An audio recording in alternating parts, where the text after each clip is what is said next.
మా నందిక విరాట్ని ప్రేమిస్తోంది.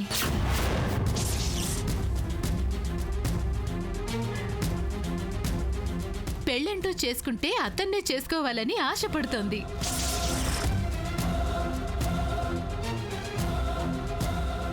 ఇదంతా మీకు తెలుసని అనుకుంటున్నాను. ఆ మాత్రం తెలుసుకోలేనా? మరి మీ అభిప్రాయం? మీరిక్కడికి వస్తున్నట్టు, మాతో సంబంధం కలుపుకోవాలనుకుంటున్నట్టు ముక్తాదేవి గారికి తెలుసా? తెలీదు. ముందు మీ అభిప్రాయం కనుక్కొని తర్వాత అత్తయ్య గారికి చెప్పాలనుకున్నాను. మంచి పనే చేశావు, లేదంటే నేను చాలా ఇబ్బంది పడేదాన్ని.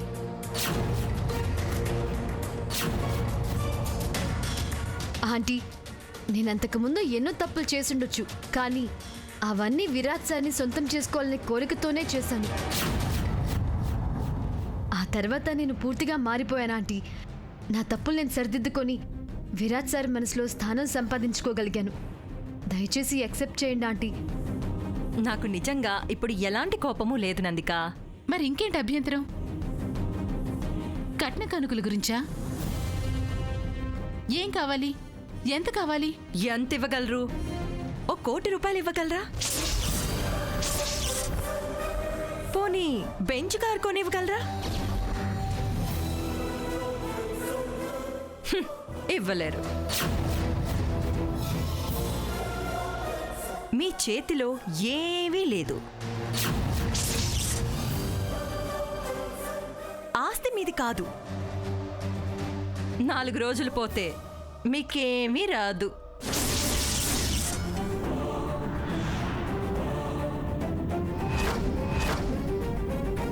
ముక్తాదేవి గారి పెదమనవరాలు మీ ఇంట్లో అడుగు పెడితే ఆ మరుక్షణం మీరంతా వారి దయాదాక్షిణ్యాల మీద బ్రతకాలి. అవునో కాదో మీరే చెప్పండి. ఆ వారసురాలు వస్తుందో రాదో ఎవరికి తెలుసు? నాకు తెలుసు. స్వామీజీ విరాట్ విషయంలో ఏం చెప్పారో అదే జరిగింది. ఏ పూజ చేస్తే కేసు నుంచి బయటపడతామో అదే పూజ చేయించాం. ఫలితం దక్కింది. ఆ సాయం దేవుడి రూపంలో అందిందా, నందిక రూపంలో అందిందా అన్న సంగతి పక్కన పెడితే, నేను మాత్రం వియ్యానికైనా కయ్యానికైనా సమవుజ్జీలో ఉండాలని కోరుకుంటాను. మీరిలా మాట్లాడతారని నేను అస్సలు అనుకోలేదు ఆంటీ. ఇలాగే మాట్లాడతాను. నేనే కాదు, మా స్థాయిలో నా స్థానంలో ఉన్న వాళ్ళెవరైనా ఇలాగే మాట్లాడతారు. ఒక పని చేయండి, కనీసం ఆస్తి మొత్తం కాకపోయినా సగం వాటా అయినా నందిక పేరు మీద రాయించి తీసుకురండి. అప్పుడు మాట్లాడదాం. మాట్లాడుకోవడాలెందుకు, ఏకంగా ముహూర్తాలే పెట్టేసుకుందాం. ఓకేనా?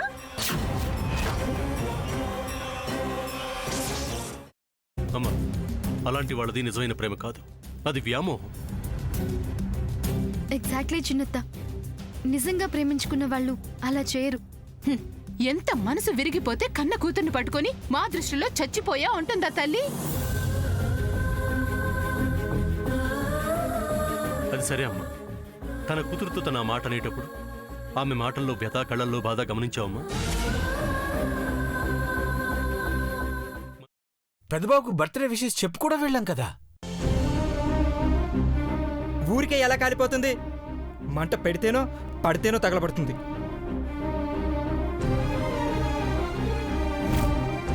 కరెక్ట్ చిన్నబాబు, నీకొచ్చినట్టే నాకు డౌట్ వచ్చింది. పార్వతే షర్టును తగలబెట్టిందనుకుంటా.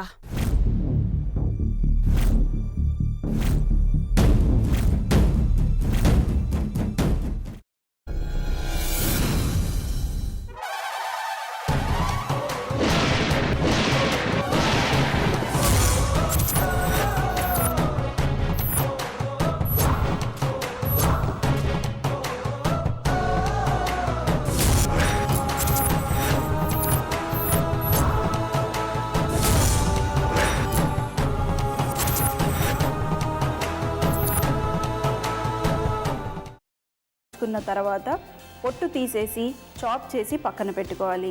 ఒక ప్యాన్లో కొద్దిగా నూనె వేడి చేసి అందులో ఆవాలు, మినప్పప్పు, శనగపప్పు, కరివేపాకు, సన్నగా తరిగి పెట్టుకున్న ఉల్లిపాయలు వేసుకుని 1 నిమిషం పాటు వేయించుకోవాలి. ఆ తర్వాత కాల్చి కట్ చేసి పెట్టుకున్న వంకాయని కూడా అందులో వేసుకుని బాగా మిక్స్ చేసి బౌల్లోకి ట్రాన్స్ఫర్ చేసుకుని అందులో తగినంత చిక్కటి పెరుగు లేదా పల్చటి పెరుగు వేసుకుని మిక్స్ చేసి అన్నంతో కానివ్వండి, చపాతీతో కానివ్వండి సర్వ్ చేసినా చాలా బాగుంటుంది.